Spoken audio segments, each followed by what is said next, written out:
જાલોદ તાલુકાના લીંબડી નજીક બિલવાણી ગામે પ્રવર્તમાન સંજોગો અને ખાસ કરીને ભારત વર્ષમાં સુખ શાંતિ સમૃદ્ધિ સાથે લોક કલ્યાણ તેમજ શ્રી રામ મંદિર નિર્માણ હેતુ એકાદશ કુંડીય મહાયજ્ઞનો પ્રારંભ કરવામાં આવ્યો હતો। સવારે 10 કલાકથી પૂજાનો પ્રારંભ કરવામાં આવ્યો હતો। મધ્યપ્રદેશ અને બનારસના વિદ્વાન પંડિતો દ્વારા એકાદશ કુંડીય મહાયજ્ઞનો પ્રારંભ કરાવવામાં આવ્યો હતો।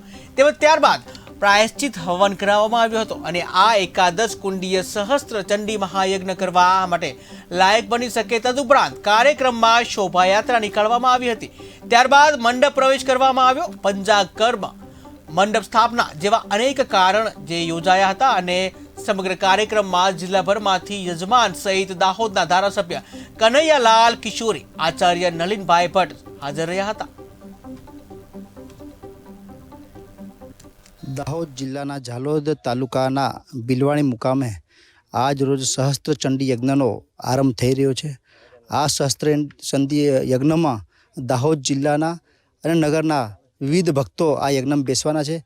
आ यज्ञ थकी राष्ट्રના हितमां अने आपणो देश उन्नत थाय ते माटे पण આગળ संकल्प लेवामां આવ્યો છે।